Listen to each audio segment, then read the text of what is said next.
All right, welcome everybody. Thank you for tuning in to the live Ask Me Anything Q&A session with the Faculty of Arts. My name is Joanna Manchur and I am the Student Engagement and Communications Specialist for the Faculty of Arts, and I'll be hosting and moderating the panel today.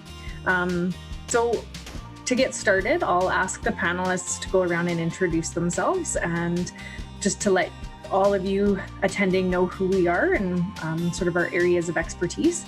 And what I'll also let you know is that we're going to go through a number of the questions that we received in advance when you registered. So we luckily received lots of questions and we've got a lot of information to get to, but I do encourage anyone, if you have questions, if somebody's saying something and you're like, hey, wait a second, what does that exactly mean? Feel free to jump on the chat feature and ask us to clarify anything, or ask a follow-up question, or ask a brand new question altogether. So once again, my name is Joanna Manchur and I am the Student Engagement and Communication Specialist for the Faculty of Arts. I'm also a proud arts grad. I graduated with a Bachelor of Arts honors degree specializing in drama, and I've been working for the university for about 10 years. I'm going to turn it over to Nathaniel, and then Taylor, then Andrei, then Jackie. Hello everyone, I'm Nathaniel. I'm just finished my third year, headed into my fourth year. I have a double major in economics and political science. I'm also part of the Arts Work Experience program, so I'm also an employee for the Faculty of Arts. My role, technically, I guess, would be the Student Recruitment, Engagement, and Communications intern for the faculty. Hi everyone, my name is Taylor. I'm the Student Services Assistant with the Undergraduate Office for the Faculty of Arts. Normally in person you would see me at the front. If you've emailed the faculty at all, we may have been in touch. So I work with anything related to the Undergraduate Office. I myself graduated in November 2019 with my BA in Sociology and a minor in Psychology. Hello all, good afternoon, good morning, depending on your time zone. My name is Andrei. I'm the International Partnerships and Recruitment Specialist for the Faculty of Arts. I work primarily with international students, but not only. I've been here on campus at the U of A since 2011, so getting there. Thank you for joining us.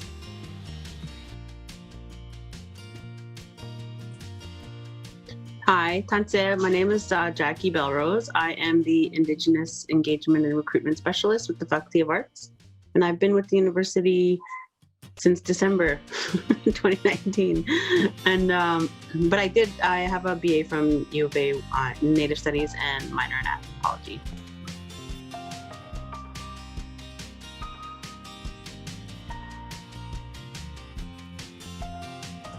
I forgot to unmute myself. I see we have a few more attendees that joined while we were doing introductions. So thank you for everyone for tuning in.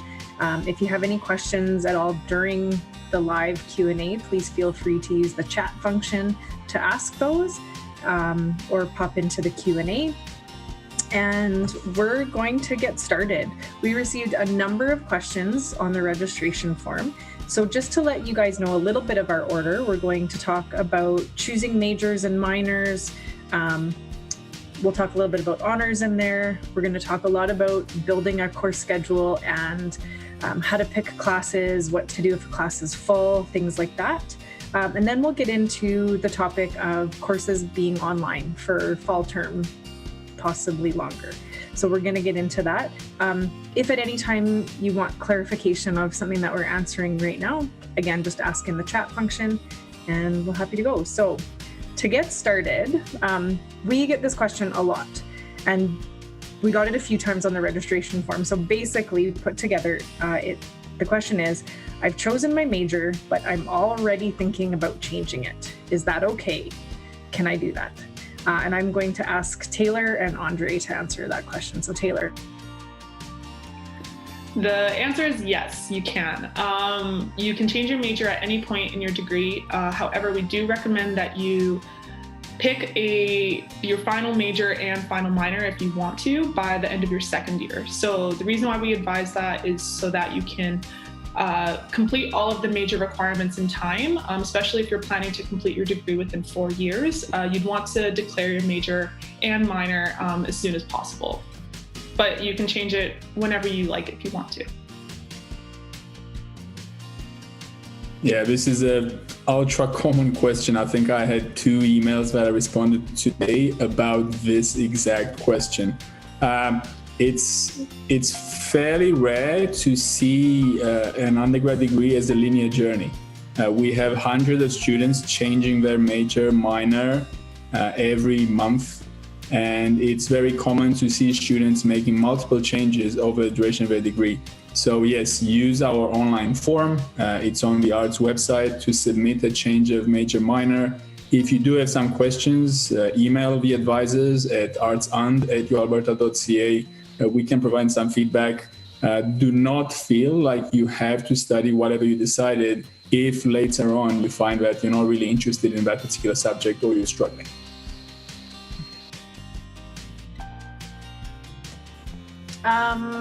I'm going to ask, I think, Nathaniel or Taylor, maybe one of you guys just jump in. Did either of you guys change your majors or minors?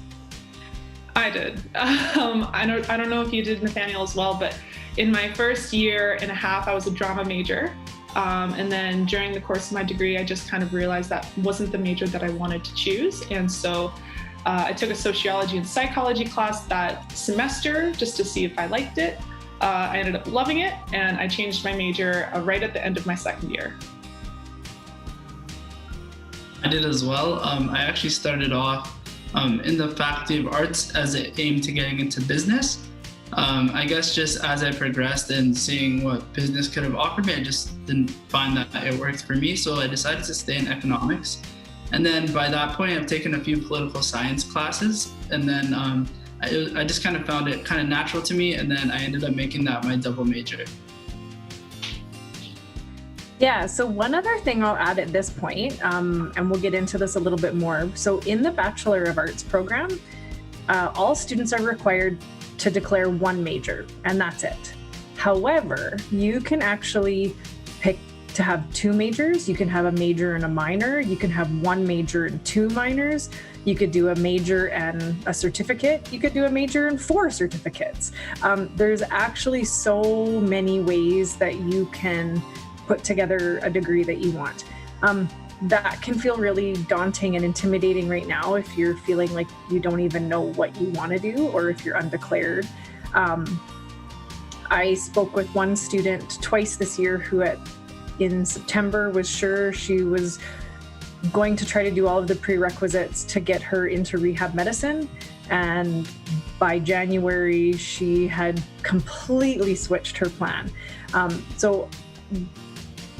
Sometimes it'll be a minor switch and sometimes it'll be a full 180 and you'll end up doing something completely different. I guess sort of just as Taylor, you mentioned this already, but is there any hard and fast deadline to declaring a major, or when do you already said students normally do that? We recommend by end of second year, but can you talk a little bit more about when to change your major or things like that? Sure. There's really no deadline. I wouldn't recommend your very last semester in your degree. So definitely don't do that. If you completely shifted your entire idea about your major, we should probably come to that realization a little bit sooner than that. But there really is no specific date. If you wanted to change it within your first year, your second year, your third year, at any point during the semester, you can fill out our Google form. I noticed there was a question in the Q&A asking where that was. It's on the Student Services website, the Faculty of Arts Undergraduate Office Student Services website. So it's just a Google form, you submit it, and we make those changes within roughly like 5 to 10 business days, but oftentimes it's sooner. Other than that, we just encourage you to make that decision as soon as possible. And if you're ever struggling with trying to figure out what major you want, what your interests are, we would normally recommend you come into the office. However, for now, just send us an email and we're more than happy to help you.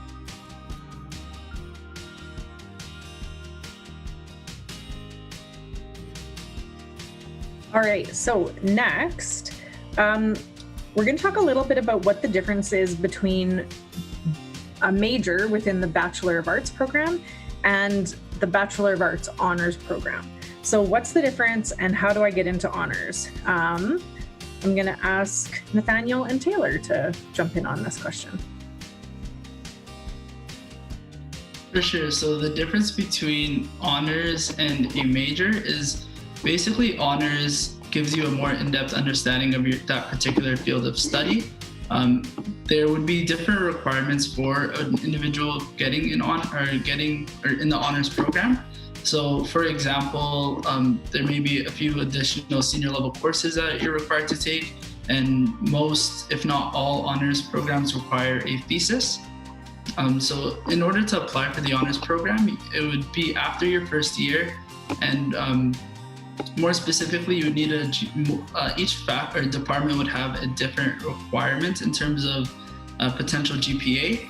I can add the link to that in the chat for you in just a second, but usually what they would require is a 3.0 competitive average and then a 3.3 in your particular area of study. Taylor, if there's anything more you'd like to add to that. No, not really. The honors program is obviously a more competitive program. Once you start taking classes, you may realize that you have a really strong passion for a certain area of study, and you may want to pursue those courses for almost the majority of your degree. So if you have a major, you normally have a limit about 48 credits of courses you can take in that area. So I think that's about, is that 16 classes? 16 classes, I think. Once you reach that 16, you can't take any more classes in that area. So if you wanted to take more classes and I guess advance your learning in that area, you may want to consider applying to honors. And you would have to write a thesis at the very end. You would have to write a paper for the most part. I don't really know a lot about honors, to be honest, but I know Joanna did have an honors degree. So Joanna, I'm going to turn it over to you, and maybe you will be able to give some insight about maybe some personal experiences with honors. Yeah, so one little tidbit, I am going to share this with everybody watching, is that I didn't know about the honors program, really, to be honest. I was a drama major, and then a friend of mine who was also a drama major was approached by a professor who told her about the honors program, and then she said, well, I'm going to join honors. Do you want to join honors with me? And I did. She actually pulled out of honors after a term, deciding that wasn't for her, and I stayed in it. So one thing, the way I describe honors often is almost like a super major. So again, you have the capacity to take up to 60 credits in your subject area. So yeah, if you really want to do a deep dive and like you love whatever subject area, whether it's sociology or poli-sci or econ, and you want to go hardcore into that subject area, honors is a way to do it. There are going to be more specific courses that you have to take. So I would say that's actually fairly common, whether you're talking about honors, major, or minor. The more in-depth you get, the more specific the course listings and course requirements are going to be, because the department wants to make sure, if you're saying you have an honors degree from a special area, by taking certain courses from every kind of facet of that area, you're going to have a well-rounded knowledge. And then with a minor, you actually only have to take, 12 credits in that subject area for a minor? So that's only 4 classes at the senior level. So when you take a minor in a subject, that's why you can actually have like a major, 2 minors, and a certificate. You can really maximize what you're doing. I think that was everything there. So very much related to this, we're going to jump into the topic about courses and how to build a course schedule, all of that. So basically, some variation of this question was asked a number of times on this panel registration form. And basically it is, what courses do I take in my first year? So I'm going to ask everyone on the panel to jump in with a little bit of information about this. And what I would say here is that it's a blessing and a curse that you can pretty much take whatever you want. So I know a lot of people would really like us just to fill out a course schedule for them. So if you really want something like that, what I'll jump in and say is that traditional, normal, full course load is 5 classes in fall term and 5 classes in winter term, and then nothing during spring and summer. And you do that 4 years in a row, and that's sort of, how it's been done, 4 years in and out. What I would also say now is that we are finding more and more students are taking time to spread that out over spring and summer terms, so that they're taking 4 courses in fall and winter and a couple of classes in spring and summer, or they're just plain old taking 5 or 6 years to get their degree done. And we haven't even talked about experiential learning. So we'll get to that kind of in a little bit. But basically, everybody in any degree program needs to take 1 junior level English class. So we really recommend putting that in your first year at some point. A lot of students will still have a language other than English requirement. So 6 credits, 2 classes, and it needs to be in the same language. And a big tip is to take those courses back to back. Because if you take, let's say, Spanish 101 in fall in September, but you wait an entire year and a bit to take Spanish 102, that's going to be a really long time in between the 2 classes. So recommendation there is your introductory course at the fall, and then immediately follow that up for winter. And then otherwise, if you have a major, start looking at what those courses are that are required from there. Or if you think of a major that you'd like, or a couple of different majors that you want to decide between, start taking from those areas. So that's where I'm going to end and let Jackie jump in if anything she wants to add, and then we'll go to Andrei and then Taylor and Nathaniel.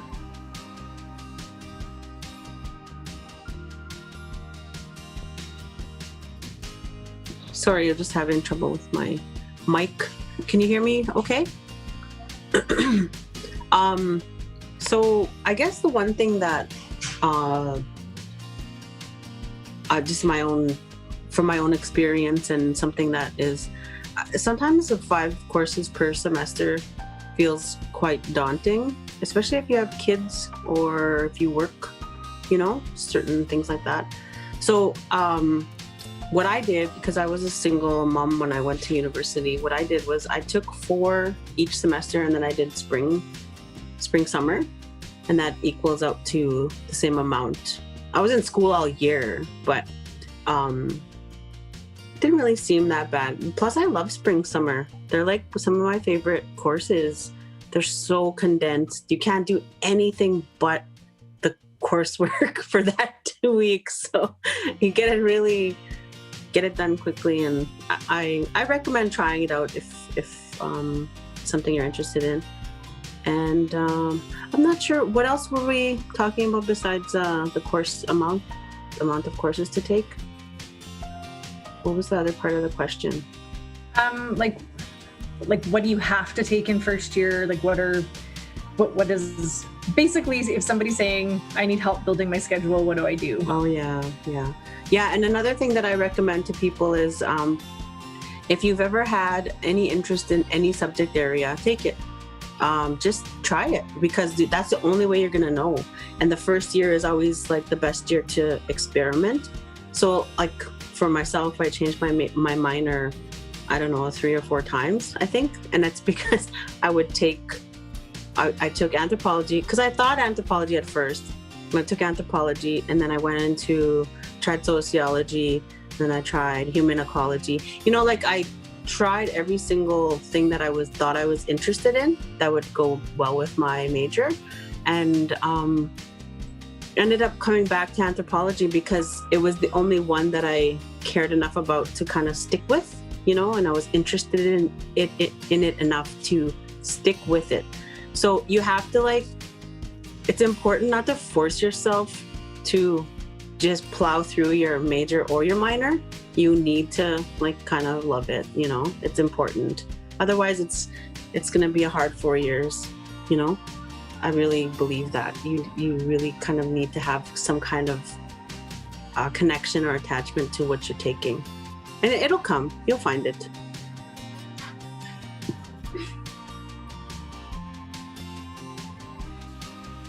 Yeah, I second what Jackie just said. It's really important to look at the first year as a trial and error kind of period where you have a unique opportunity to really discover what it is that you're passionate about. I'm gonna probably jump ahead a little here and talk about the number of courses. And as Joanna has mentioned, yes, technically you can take up to 5 courses per term, but we see that most students will average around 4, especially in the first year. So for any students who are joining us, if you are an international student, and even if you are not an international student, just be aware that no matter how good you are in high school, you're moving into a very different pedagogical system. You're moving into something that is really kind of float by your own. There is advice, but keep in mind that we have 6,000 undergrad students in our faculty alone, and it's impossible to craft a schedule for all students. So at the end of the day, you will have to understand what it is that you want to study and what it is that motivates you so that you have that energy and drive to actually complete your courses and move through your degree. So for your first term, I would say registering maybe 5 courses, but be prepared to drop to 4, maybe 3 classes after the first or second week, so that you can navigate these courses properly and ensure that you get a good GPA. Especially if you want to go into honors, you don't need to take 5 and 5 courses to go into honors, but you do need that strong GPA. So keep that in mind. Don't overload yourself. Concentrate on quality instead of quantity. I think I just had a couple more comments on what everyone else said. For your first year, I know Joanna mentioned this, but I highly encourage students to complete their basic requirements as soon as possible. The reason why is because the amount of times I've seen a student almost get ready to graduate and then have a course from their basic requirements outstanding will prevent a student from graduating on time. So the basic requirements is only 5 classes. If you have the language other than English requirement waived for you, it's only 3 classes, so it's not that much. But it can be very upsetting, especially if you don't take an English class, and then that English class is the one thing preventing you from graduating. So please finish it as soon as possible. We do advise to do it within your first year. You have 4 years minimum to complete it, but try and get it done as soon as possible. And then the other thing, kind of reiterating what Jackie was saying about option courses, like really take advantage of your first year. If you're coming from high school, I'm not sure how much high school has changed since I was in high school, but we didn't really have a lot of option courses. We didn't really have anything besides the core like social studies or English or chemistry or bio. There weren't a lot of options, at least in my high school. And transferring from that academic environment to a post-secondary environment and to the BA. We really pride ourselves with the BA on how interdisciplinary it is. So if you see something that you've always thought about trying or you've heard about and you want to see how it is, take that first year course, take that 100 level course and see how you like it. You might realize this isn't for me, or you might find a new passion and completely change your degree. So just keep that in mind. Yeah, and I think there's really not too much more for me to add because I feel like all the answers before me were like said very well. But I think one thing to remember is that university is more than just X amount of courses you're taking a semester. It's an experience. I would hate for anyone to reflect back and remember their university years as miserable. So I think that's one thing I would like to note first. In general, I think I feel like after your first year, you'll probably understand the type of learner you are, the way you, overall kind of fit into the university and things like that. So yeah, I would say more than anything, take it as a learning experience. And I guess to answer one of the questions in the chat about, is there a minimum number of courses taken in a semester or a year? There's a few different classifications for that. So for example, taking 5 courses would be a full-time student with a full-time course load. 4 courses is still full-time student. and then 3 courses is also still a full-time student. 2 courses would drop you down to a part-time student, and 1 course would also keep you at a part-time student. And one more thing to keep in mind is that in order to keep your student status at the University of Alberta, you would have to take 1 course in either the fall or the winter for the year.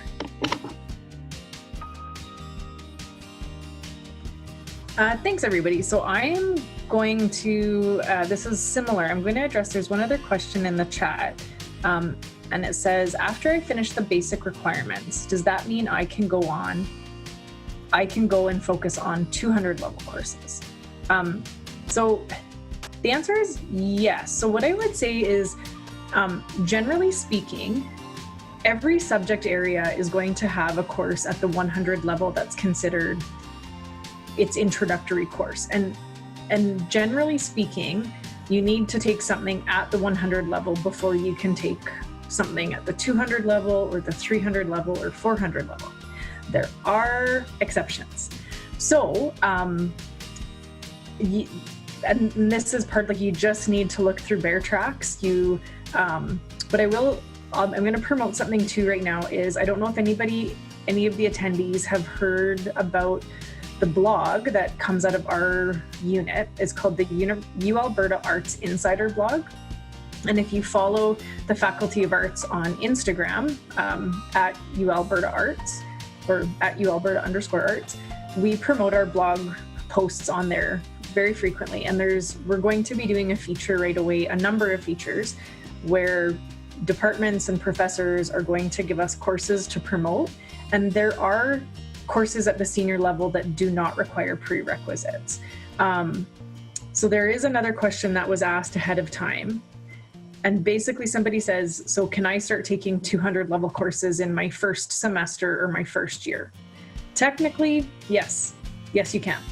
If there's a 200 level course that does not have a prerequisite, then you can take a course.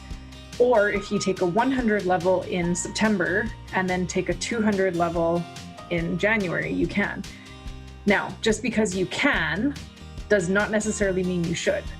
And the reason I say that is, to get back to what Andrei said, is that we're seeing more and more first-year students not taking a full course load, not taking the full 5 classes. And generally speaking, the students that are going to be in the 200 level or higher are going to be 2nd, 3rd, possibly even 4th year students. So there is going to be a big learning curve coming out of high school into post-secondary, especially right now. And I'll be honest, especially right now with courses being taught online, there is going to be a very big expectation on students to be, self-directed, self-motivated to be following up with their courses and the coursework assigned to them. So I personally would not recommend anyone taking a 200 level course in their first semester of university. I think you need to give yourself time and grace to adjust to the different expectations and the different teaching styles that come with being at a different institution.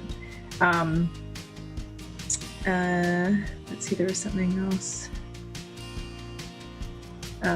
I see there is a question, is there a place to see the full course catalog rather than searching with specific keywords? Can anyone on the panelist answer that in an easy way? Andrei? Yeah, we do have a course catalog on the U of A website. I can try to link it, or Nathaniel maybe can find it. My laptop is a bit of a potato, so it's kind of hard to access the website and keep Zoom working in any shape or form. But yes, we do have a repository of all the courses. Some courses will also have the syllabus attached, so you can find out a lot more. But it really depends on the faculty and departments. So there's no guarantee that the course that you're interested in will have a syllabus. If you can't find a syllabus and you're interested in one, find out with the instructor for the next iteration of the course or the last term and get in touch with them.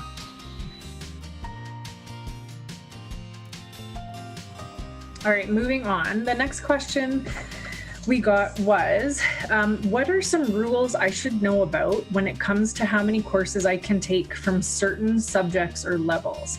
So I think we've talked about this a little bit already. So basically, no matter what major you pick, you're going to be limited to a maximum of 48 credits at the senior level, so 200, 300, 400 or higher. So in that respect, you need to be a little bit careful, because let's say you pick your major as psychology. Well, you need to make sure you get all of those requirements done before you start filling up extra just fun courses in psychology, because you can take them. We'll let you take them till the cows come home, but they're not going to count towards your degree. So sometimes what will happen is that means it'll take you 5 years and you'll have done 123 credits or 126 credits, and that's fine. It's just, and sometimes that's okay too. Like if you really want to take a course because you really, really want to, I would never say not to take it, but just know that the BA is 120 credits and you have to make sure you fit the certain parts into that. Andrei or Taylor, do you have anything else to add to that in sort of levels or subject areas? I have a quick comment just on the junior level count. So I don't know if we've mentioned this actually yet, but for junior level courses, so junior level is 100. Senior level is anything 200 and above. I know that we've said that before, but it's a really common topic of confusion. So I just want to be clear, junior is 100, senior is anything 200 and higher. With your junior level credits, you can only take a maximum of 48 credits, which is 16 classes. So that's quite a bit of classes, but it can add up quite quickly over the first couple years. I know that we were saying how we're encouraging you to really dabble in different areas and explore different topics, but you also want to keep in mind that you can only take a maximum of 16 classes at the 100 level. That does include your major and your minor and your basic requirements. So just keep that in mind. That's not 16 classes that are option courses. That's your entire degree. You can only take them at the 100 level. And that's put in place because we want to see most of your degree be dedicated to senior level courses. So you just want to keep that in mind. I'll jump in here on this too. I had mentioned before that there are certain senior level classes that do not have prerequisites. And I myself took an introductory sociology class, but it was a 300 level class. So it was designed specifically to allow students an introduction to sociology who needed to take something at a more senior level. The difference being, there were no first years in that course because all of the first years would have been taking Sociology 100. And again, this gets back to the topic of, would I take a senior level course in my first year?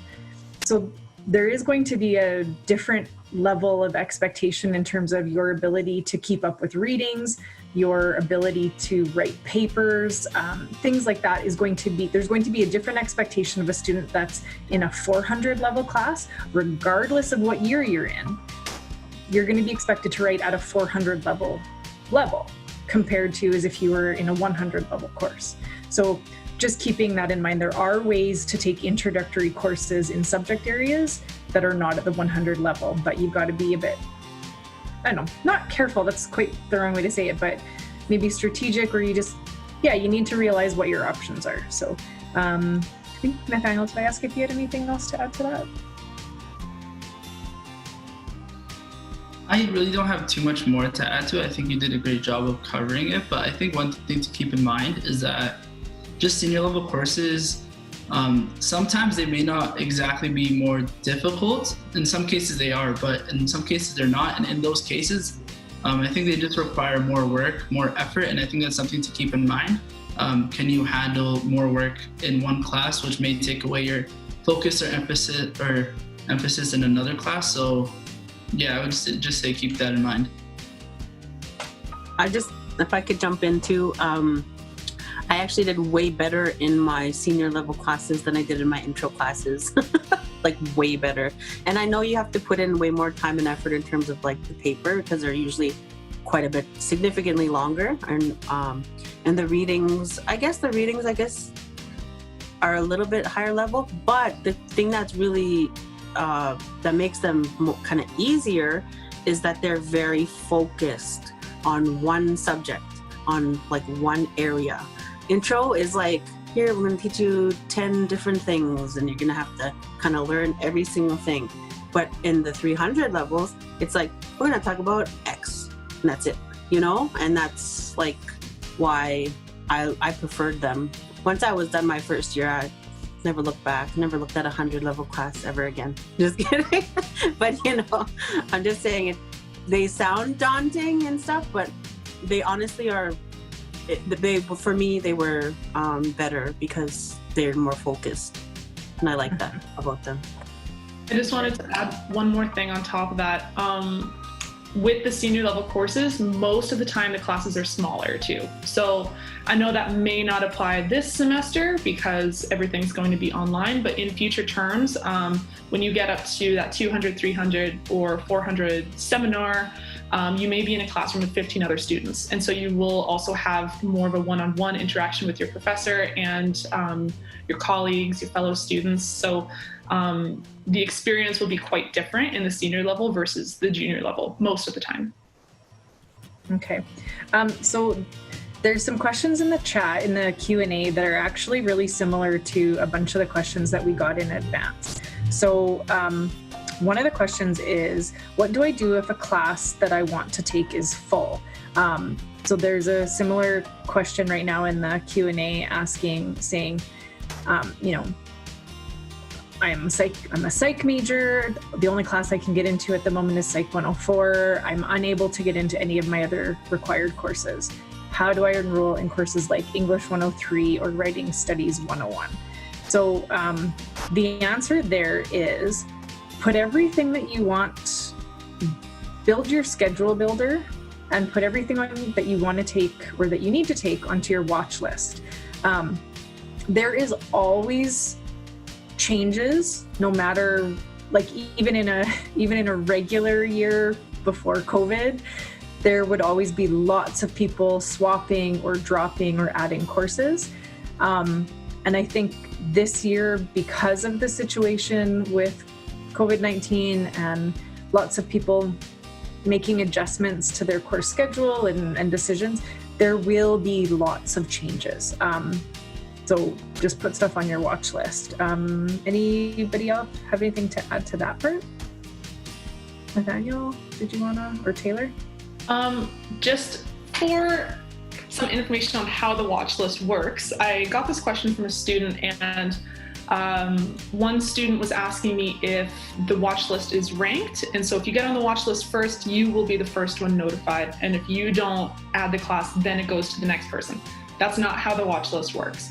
The watch list is sent out to absolutely every single person who has the course watch listed. So if you and 100 other people are watch listing the same course, you and 100 other people are going to get notified at the exact same time. So it is a little bit of a race. I would say have fun with it, but I know it can be really stressful, so it might not be something to have fun with. But during my degree, I definitely experienced that frustration with not getting the classes that you want, and just keep watch listing it. If you, I guess you can't really tell if a spot will become open, but make sure that all of your notifications are on for both email and text if you can. And students do drop their courses going into the first 2 weeks of the semester. So I know it may not be the most preferable option because you obviously want to be enrolled in the class as soon as possible, but just be aware that you can stay watch listed even 2 weeks into the course until the add drop deadline. That's the absolute last moment that you would be able to add the class if it's available. But don't worry if it's still a couple days in. Allow maybe another week or so, and then if you can't get into the course, then unfortunately you may have to choose something else. And one more thing to add to that, and I'm not sure how it's going to work with sessions remotely and online, but I do have students who attend the class even if they're not registered because they're hoping somebody will drop it, and that way they're not behind.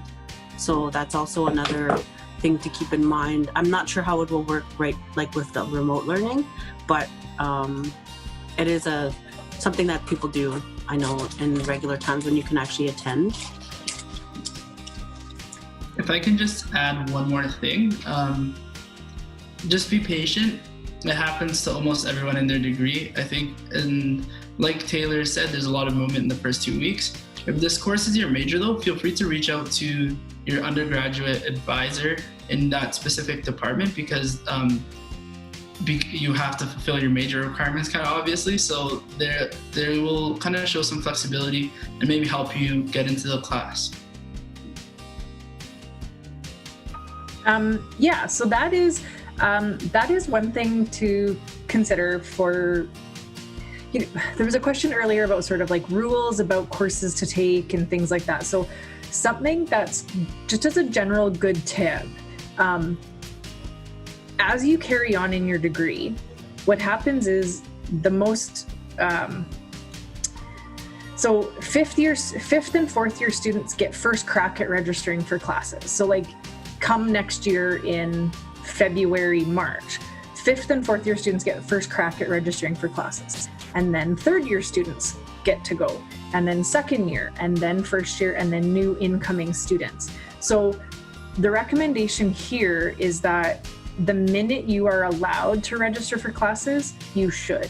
Because again, it's part of this, there's no hard and fast rule about when you have to complete your basic requirements or requirements for your major, but there's a lot of things that like layer on top of each other.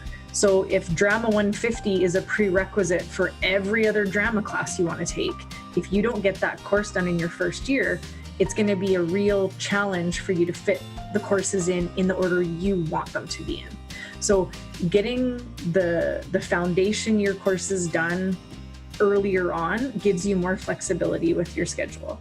And then what can be super frustrating is if there's a course you want to take and you're on the watch list and you can't do it.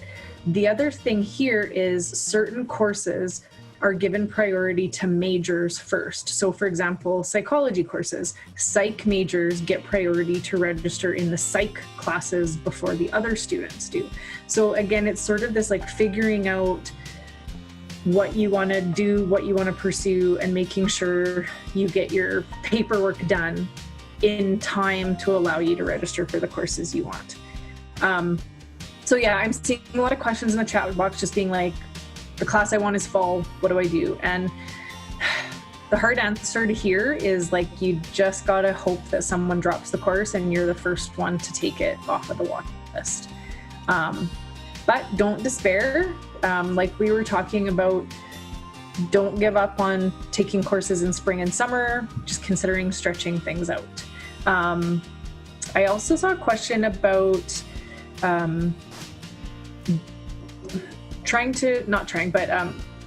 being a first year student with the intention of transferring into business and what courses to take.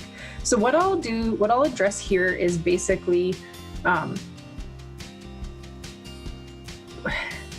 basically you need to make sure you take whatever course it is that business wants you to take. And then if you have options, so it says prospective business student, what are good electives to take in the first year other than the required courses? So if your major is econ, what I'll ask business students is, well, what kind of business do you want to do? Do you want to work internationally? Do you want to work in, environmental business? Do you want to do marketing and communications? Whatever kind of angle you see yourself working in business, take a class from a subject area that aligns with that. That's my recommendation there. Now, Nathaniel, I know you kind of talked about this already, but you were initially planning to go to business. So any other thoughts on that? Yeah, I would just say that take something that first will get you into the faculty. I wouldn't recommend taking a course that you would you're going to struggle in, just so that I would hate for you to miss out on your opportunity to get into the faculty of business. I would recommend taking something that you're interested in, so that studying will come more naturally, and also something that would probably get you some skills, to get like better skills in business. Like for example, Econ 281 is a course that would have a business equivalent. So I guess that would also save you some time if econ is your strength. But yeah, just in general, something that you're interested in and that you will do well in. All right, so I want to move on. We have a lot of questions are related to the fact that classes are online and, are classes being synchronous or asynchronous, how marking is going to work, all that kind of stuff. So we're going to move on to that area because I am just cognizant that we only have about 15 minutes left here. So so basically the question is, how will we know which classes are synchronous and asynchronous? Will it be on a syllabus or will it be told to us beforehand? So the short answer right now is that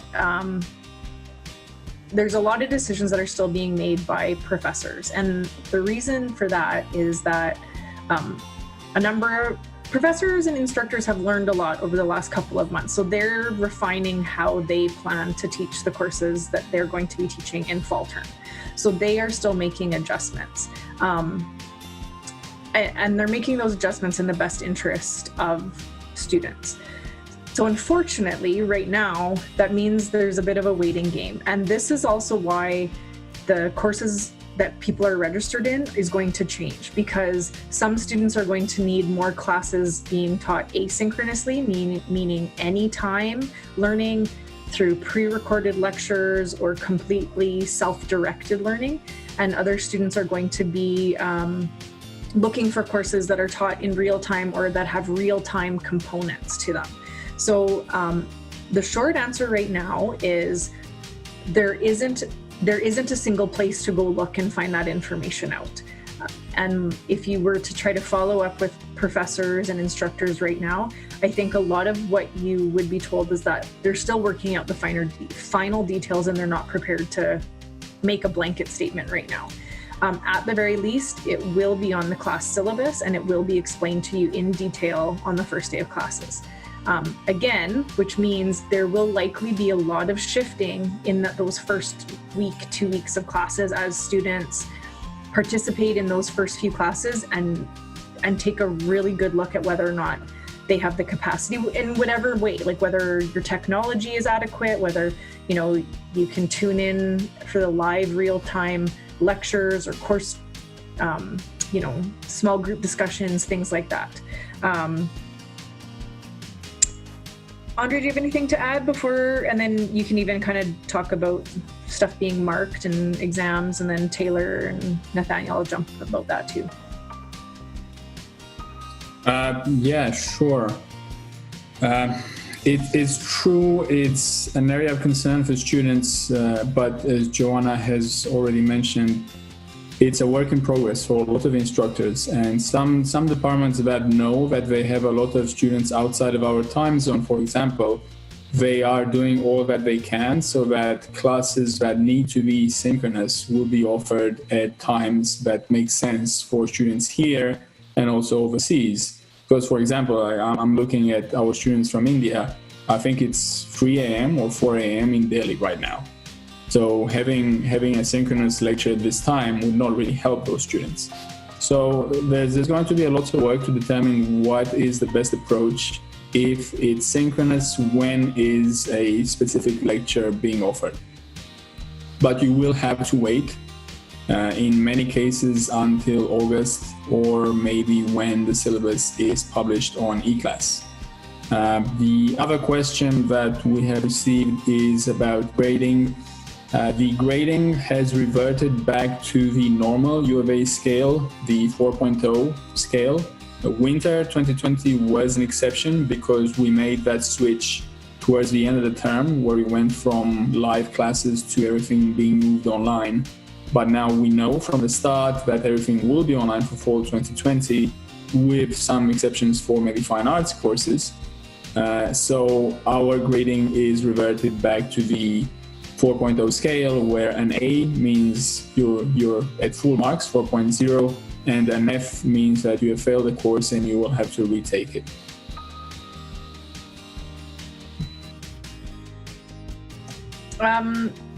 I'll ask maybe Nathaniel to jump in. I know you were taking a spring term course, so do you want to talk a little bit about sort of the different styles of classes and grading and how assignments are marked, how exams are handled, things like that for the online classes? For sure. So I actually finished winter term remotely, and I did just finish a spring course. One thing to clarify is that every course will be very different. So the way an economics class may be delivered could be completely different than the way a drama class could be delivered. So the examples that I give are only examples, and things can also be very different. But for me specifically, a few combinations that I had were I had a professor that just recorded all their lectures and then put it online, and then we signed into Zoom for our classroom discussions. I also had a professor that just recorded all their lectures and put it up, and then if we had any questions, we only attended office hours.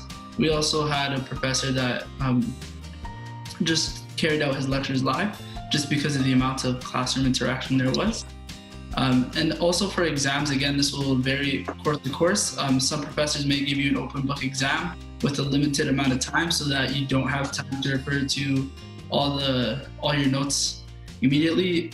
Some may have exam block or have some sort of remote proctor, so they can kind of monitor your moves through a webcam, but of course that'd be consented to in advance, and all these things will be communicated to you again, like with your syllabus. And if you have any questions, feel free to reach out to your instructor, because at the end of the day, they're the ones that are making the decisions on how to deliver the courses, with the support of the faculty and their departments as well.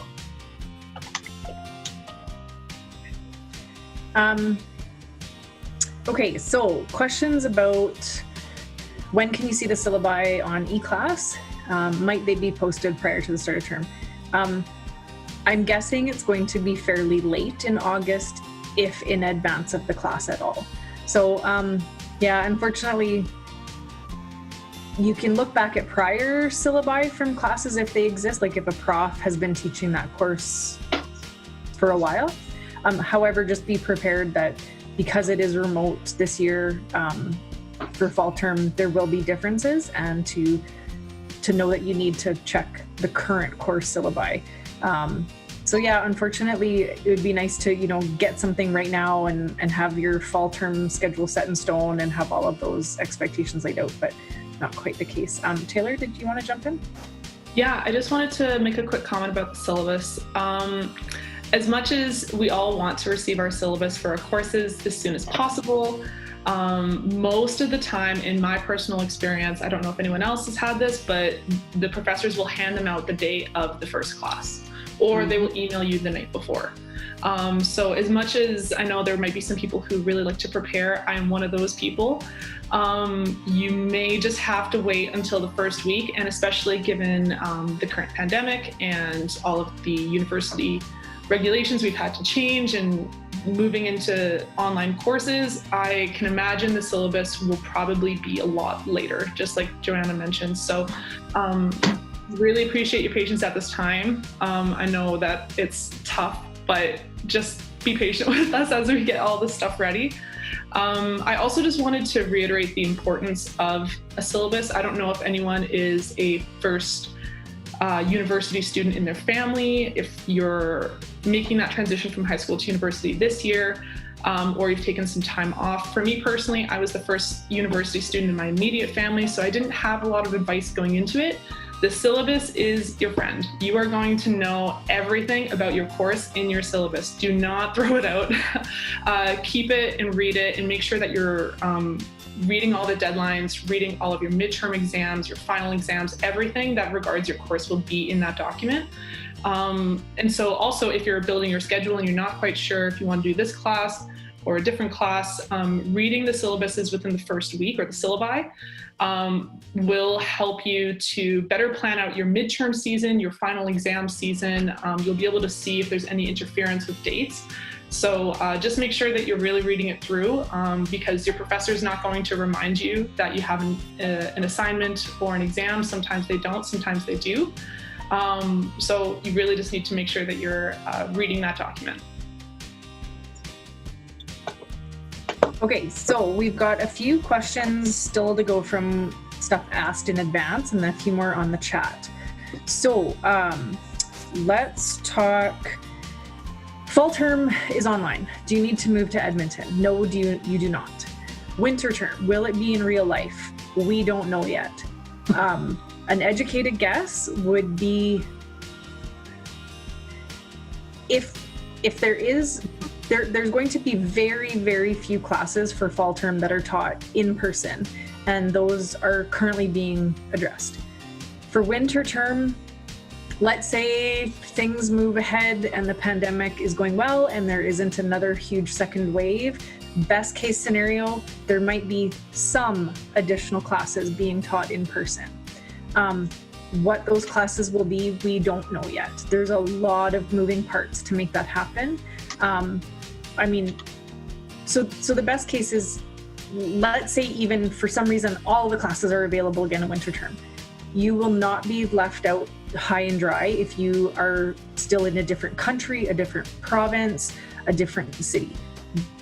The university is going to make sure that students everywhere are able to finish their year remotely, even if courses do resume to being taught in person again for winter term. So yeah, we don't know what's going to happen. A lot is going to be determined by what happens within the province, within the country, and around the world. So that's a little bit out of our hands. Okay, question here. If the class says it's closed and to contact the department, will they put me on the wait list directly? And kind of as an aside, it says, but it did not say that the class is full. What's the difference? So I suspect what's happening here is that course is restricted to students in a certain program or a certain major. So I know a lot of times the fine arts courses in particular, there are a lot of courses that are offered by drama, music, and art and design that are restricted to students in the BFA, BDes, BMUS programs. So if you are a BA student, you're not able to take those courses because those courses are designed specifically for that very tiny cohort of students going through those programs together. And then otherwise, basically what it says is contact the department, and each department handles some of those courses differently. So basically you need to contact them. Whenever you contact them, please contact them from your UAlberta email address and include your student ID number. And that'll get your answer a little bit more quickly. Question, if two finals conflict, do you need to drop a course? I'm gonna let somebody else answer that. I think I know the answer. Maybe Andrei or Taylor, you guys might be the best ones.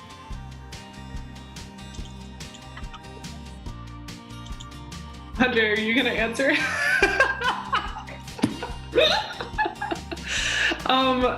Andrei, why don't you answer it and then I'll add on if there's anything I need to add. Oh, my game of chicken failed. I just feel like I don't know the latest internal USS kind of reasoning on this. That's why I was letting you talk first. Okay, no worries. So if you have an exam that is on the same day, same time, that is a circumstance where you can apply for a deferred final exam. Normally, the head unit, I can't remember what they're called, but they work with all like schedules and timetables and everything with courses. So normally this unit at the university will be able to kind of figure out if there are any issues, and we will try to avoid that at all costs. It's very rare that that will happen. Now, if you have two exams on the same day at different times, you have to write them. So it's not the best case scenario. If you have something at 9 a.m. and 2 p.m., that's not considered a time conflict. You are required to write those exams at those times on the same day. However, if for whatever reason we weren't able to catch this in scheduling, you would come into the office or email us and you would apply for a deferred final exam. A deferred final exam just means you would write it at a later point. And then we would have to either approve it or deny it, or any other things that would happen, we would communicate to you during that process. But hopefully we can avoid that at all costs, because it is pretty rare that that does happen.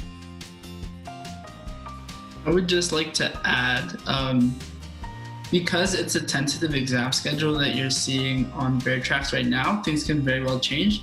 And especially with remote delivery on the way, things will probably change. I wouldn't say 100%. So I would say don't panic yet. I would wait for September to hit, and then maybe that's a discussion that you can, I think it's the registrar's office that handles it, or even talking to your instructor, and they'll be able to direct you to the right place.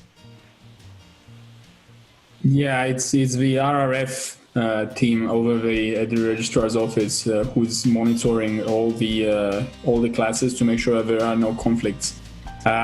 It's also internally in our faculty, we have a committee that's working on pedagogical items to make sure that instructors are aware of the best practices for the fall online term. So I would not be surprised if a lot of our exams are made, are shifted into assignments, for example. So I think the possibility of getting exams at the same time on the same day is going to be minuscule. Even exams that are on the same day, we may not see the number of conflicts, so to speak, that we see in other terms, because hopefully a lot of instructors understand that doing a live exam in an online environment is very different from doing it in one of our large 400-seat lecture classes, for example. So as Nathaniel said, wait and see what exactly happens late in August, or maybe on the first day of courses in September when your syllabus will be available. Okay, guys, so I'm going to jump. We're basically going over time. There's a couple really important questions here that I want to get to in the chat. So if the question in the chat is, if someone has to travel in the week of exams, will they be able to take the exam earlier than planned? The answer is no. So this is the part where there's a lot of responsibility put on you in university that is very different than in high school. So when you get your syllabus, it will tell you exactly what the course assignments are and what the course exams are. And if you have any personal conflicts that don't align with that, it is your responsibility to drop the course. You are obligated to be available to write the exams and submit your assignments on time. Unfortunately, traveling for family reunions, weddings, things like that, they don't cut it. And that's sort of a hard lesson of making adult decisions and deciding what you're going to choose. And sometimes choosing to go travel to do something is the right choice. No one would ever tell you that that's not the right choice to make. It just means there will be consequences, and those could be minor consequences or they could be fairly major consequences to choosing to not take a course because of a potential conflict at the end. However, what I would say is, as Andrei has mentioned, you won't find out what the specific requirements are for your class and your class final exam or final marking, final assignment until you receive the syllabus. But not being aware of that will not get you approval. Now, that being said, if you go and talk to your prof the first day of class, there may be something that you and that professor can come to an agreement on. But just booking a plane ticket somewhere to go during your last exam, that is a hard no. Okay, the next question is, I heard there is a way that I can postpone the start of my year to winter term within the first 15 days of the fall term. Can you elaborate on this? So what I'm going to say here is do what leaves you the most options open. Basically, you can register for 5 classes for September. The first few days of classes, if the courses you have signed up for aren't working for you or are not going to work for you for whatever reason, then you can drop them by the add drop deadline without penalty.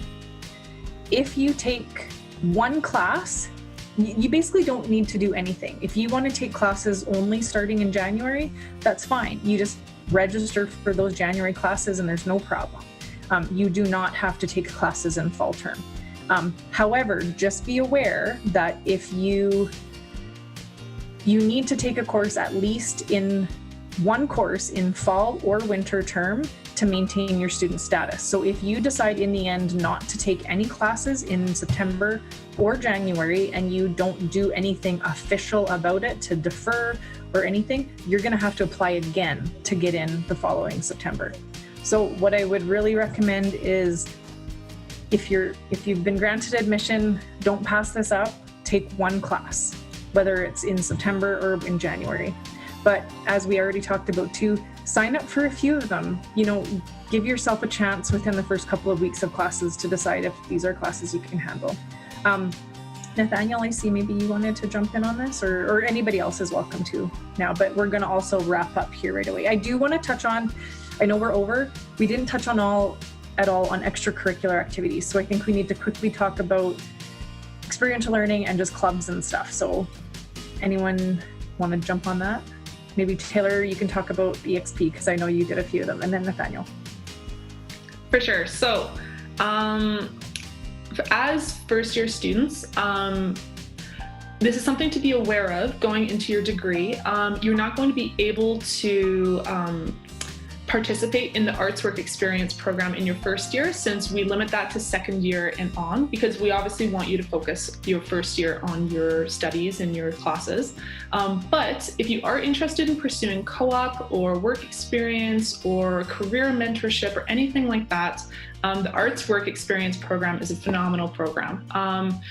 With Arts Work Experience, I was a part of this program myself. I did an internship with the Faculty of Arts for 12 months. It really got my foot in the door just in the working world, in the business world, and it really helped me build connections. I was able to be mentored by two amazing women that work in the Arts Work Experience office, and they really helped me just grow as a young undergraduate student. So if you are really asking yourself these questions about what are your career options after school, how can I have that competitive edge that will help me get more job opportunities after I graduate, really look into the Arts Work Experience program. The website is uab.ca/AWE, which is AWE. And you can learn more information about that. You won't be able to necessarily pursue co-op programs in your first year because you have to get 30 credits before you can apply. But keep it in mind as you go through your school year. And if you ever have any questions, you can either email us or you can email the UAlberta program directly. They'd be more than happy to help you. Yeah, Taylor said that fantastically. The only thing I would add is, like I said this earlier, but university is more than just an education, it's an experience.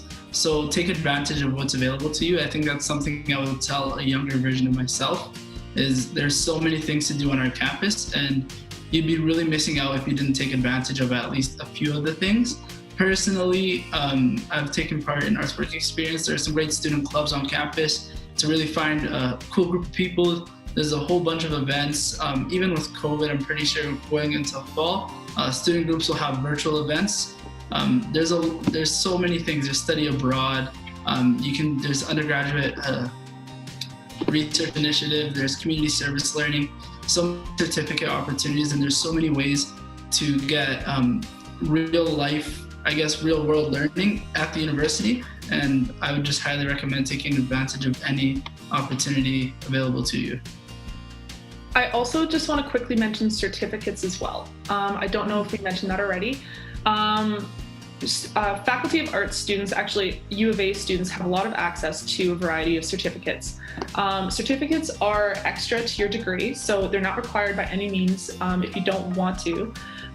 But if you want to get a little bit of extra recognition, or you're already working towards fulfilling requirements for a certain certificate, you may want to look into that. So we have Certificate in International Learning. This caters a lot to students who either have a lot of study abroad experience or really want to get experience with like intercultural communication. We have the Applied Social Sciences Research Certificate, which is obviously very research oriented and very social sciences oriented. We have the Psychology Research Certificate. We have European Studies. We have a lot of certificates. I don't know if we can link it to them. There is a list on the Faculty of Arts website that goes over all of the certificates that we offer, but you may want to consider pursuing that just so you can have a little bit extra. It's not written on your degree parchment. It's a completely different document. So instead of one degree parchment, you can have two different certificates or two different ways to recognize your academic achievements. So you may want to look into that as well. Okay, thanks everybody. We are definitely over our time. So I will wrap up and say thank you to all the panelists for tuning in. I'm also going to, it'll take a few days, but I will send an email to all the participants and attendees that signed in. We'll provide you guys with the links of all the information that we talked about. because we know that there are so many places to look up information. The U of A website is huge. You've got like the U of A website and then the faculty website and then departments. And there is just so much information out there. And it's really, it's really easy to get conflicting information from different sources. So please do follow up and ask questions via email if you have any. You can contact, because all of you guys are incoming students, you would have been receiving communication from the arts.recruiting email, but you can also contact arts.undergrad, and both of those at ualberta.ca. So yeah, thank you everybody for participating, and thank you everybody for tuning in. We really enjoyed talking with all of you, and we hope to see you all virtually in September and follow up with any questions you do have. So thanks everybody.